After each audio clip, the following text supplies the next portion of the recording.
Ditch the plastic and get connected in minutes. Here's how to activate your Mint Mobile Esim on your iPhone. First, make sure you're connected to Wi-Fi, then tap the Settings app icon on your iPhone.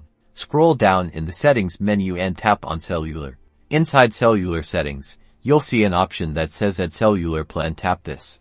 Now, a QR code scanner will automatically open. Grab your Mint Mobile activation kit. It should have a QR code printed on a card. Position your iPhone's camera over the QR code and ensure the code is inside the scanner frame.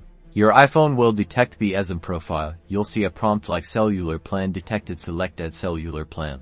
The phone will begin to download and install the profile for your new Mint Mobile Esim. Be patient. This may take a moment or two.